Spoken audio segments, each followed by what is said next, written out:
ಈ ನಡುವೆ ಫ್ಯಾನ್ಸ್ ಅಂದರೆ ಸ್ಟಾರ್ ವಾರ್ ಶುರುವಾಗಿದೆಯಾ ಕನ್ನಡ ಚಿತ್ರರಂಗದಲ್ಲಿ? ಯಾಕಂದರೆ ರೇಣುಕಾಸ್ವಾಮಿ ಕೊಲೆ ಆದ ನಂತರ ಕೆಲವರು ದರ್ಶನ್ ಪರ ನಿಂತಿದ್ದಾರೆ, ಕೆಲವರು ಮಾತಾಡಕ್ಕೆ ಹೋಗ್ತಾ ಇಲ್ಲ ಚಿತ್ರರಂಗದವರು. ಭಾವನಾ ಅಂತವರೆಲ್ಲ ನೇರವಾಗಿಲ್ಲ, ನಾವು ದರ್ಶನ್ ಪರ ನಿಲ್ತೀವಿ ಅಂತ ಹೇಳಿದ್ದಾರೆ. ಈ ನಡುವೆ ರೇಣುಕಾಸ್ವಾಮಿ ಮನೆಗೆ ಹೋಗಿ ರೇಣುಕಾಸ್ವಾಮಿಯವರ ಫ್ಯಾಮಿಲಿ ಜೊತೆ ಮಾತನಾಡಿ ದುಡ್ಡು ಸಂಗ್ರಹ ಮಾಡಿಕೊಡೋ ಮುಖಾಂತರ ಧ್ರುವ ಸರ್ಜಾ ಮತ್ತು ದರ್ಶನ್ ನಡುವೆ ಸ್ಟಾರ್ ವಾರ್ ನಡೀತಾ ಇದೆಯಾ ಅನ್ನುವಂಥ ಒಂದು ಅನುಮಾನ ಕೇಳಿ ಬರ್ತಾ ಇದೆ. ಒಂದೊಮ್ಮೆ ಸ್ನೇಹಿತರಾಗಿದ್ದಂಥ ಧ್ರುವ ಸರ್ಜಾ ಮತ್ತು ದರ್ಶನ್ ಇದೀಗ ಒಂದು ರೀತಿಯಲ್ಲಿ ನೋಡಿ, ಇದು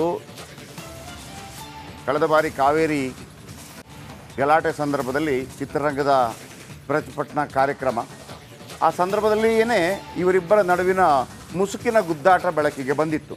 ಒಬ್ಬರನ್ನೊಬ್ಬರು ಮುಖ ಕೊಟ್ಟು ಮಾತಾಡ್ತಾ ಇರಲಿಲ್ಲ. ದರ್ಶನ್ ಬಂದಾಗ ಅಲ್ಲಿಂದ ಎದ್ದೋಗ್ತಾ ಇದ್ರು. ಈ ರೀತಿ ನಡೀತಾ ಇತ್ತು. ಒಂದು ಕಾಲದಲ್ಲಿ ಆಪ್ತ ಸ್ನೇಹಿತರೇ ಇವರು. ಯಾಕಂತಂದರೆ ಅರ್ಜುನ್ ಸರ್ಜಾ ಅವರ ಸಿನಿಮಾ ಪ್ರೇಮ ಬರಹದಲ್ಲಿ ಒಂದು ಹಾಡಲ್ಲಿ ಗೆಸ್ಟ್ ಅಪಿಯರೆನ್ಸ್ ಆಗಿ ನಡೆಸಿದರು. ರಾಮನಾಮ ಹಾಡಿರೋ ರಾಮ ಬರುವನು ಅಂತೇಳಿ. ಈ ರಾಮ ಮಂದಿರ ಉದ್ಘಾಟನಾ ಸಂದರ್ಭದಲ್ಲಿ ಆ ಹಾಡು ಸಾಕಷ್ಟು ವೈರಲ್ ಆಗಿತ್ತು ಮತ್ತು ಅದನ್ನೇ ಎಲ್ಲ ಮಾಧ್ಯಮಗಳು ಕೂಡ ಬಳಸ್ಕೊಂಡಿತ್ತು. ಹನುಮಂತನ ವೇಷ ಹಾಕಿರ್ತಾರೆ ಅದರಲ್ಲಿ. ಆದರೆ ಆ ಸಿನಿಮಾದ ಹಂಚಿಕೆ ವಿಚಾರದಲ್ಲಿ ಮಲ್ಲಿಕಾರ್ಜುನ್ ಎಂಬಾತನ ಮುಖಾಂತರ ಕೆಲವು ಸಮಸ್ಯೆಗಳು ಉಂಟಾಗತ್ತಂತೆ. ಆ ಹಂಚಿಕೆ ವಿಚಾರದಲ್ಲಿ ಧ್ರುವ ಸರ್ಜಾ ಮತ್ತು ದರ್ಶನ್ ದೂರವಾಗ್ತಾರೆ ಅಂಥೇಳಿ. ಅದಾದ ನಂತರ ಅವರಿಬ್ಬರ ನಡುವೆ ಯಾವುದೇ ಮಾತುಕತೆಗಳಿಲ್ಲ. ಇತ್ತೀಚೆಗೆ ಧ್ರುವನ್ ಜೊತೆ ಮಾತಾಡ್ತಾ ಇರಬೇಕಾದ್ರೆ ನಮಗೆ ಅವರ ಬಗ್ಗೆ ಗೌರವ ಇದೆ, ಆದರೆ ನನ್ನ 2-3 ಪ್ರಶ್ನೆಗಳಿದೆ ಅನ್ನೋದನ್ನು ಕೂಡ ಧ್ರುವ ಸರ್ಜಾ ಹೇಳಿದರು. ಇದೀಗ ರೇಣುಕಾಸ್ವಾಮಿ ಮನೆಗೆ ಅವರ ಅಭಿಮಾನಿ ಸಂಘದ ಅಧ್ಯಕ್ಷ ಹೋಗಿದ್ದಾರೆ, ದುಡ್ಡು ಕಲೆಕ್ಟ್ ಮಾಡಿಕೊಟ್ಟಿದ್ದಾರೆ ಮತ್ತು ಧ್ರುವ ಸರ್ಜಾ ಕೂಡ ಮಾತಾಡಿದ್ದಾರೆ ಅವರ ಫೋನ್ ಮುಖಾಂತರ.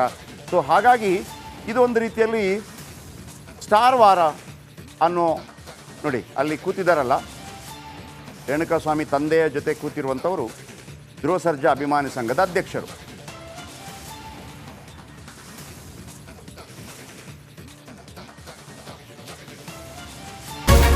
ರಿಪಬ್ಲಿಕ್ ವರ್ಲ್ಡ್ ಆಪ್ ಇದು ಕೇವಲ ಅಪ್ಲಿಕೇಶನ್ ಅಲ್ಲ, ಸಮಗ್ರ ಸುದ್ದಿಗಳ ಸಂಪರ್ಕ ಮಾರ್ಗಕ್ಕೆ ಕ್ರಾಂತಿಕಾರಿ ಬದಲಾವಣೆ.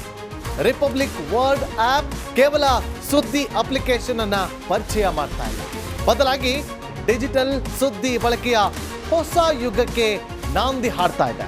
ಇದೊಂದು ಬ್ರೇಕಿಂಗ್ ನ್ಯೂಸ್, ಪ್ರಭಾವಶಾಲಿ ಕಾರ್ಯಕ್ರಮಗಳಿಗೆ ಗಟ್ಟಿಯಾದ ವೇದಿಕೆ.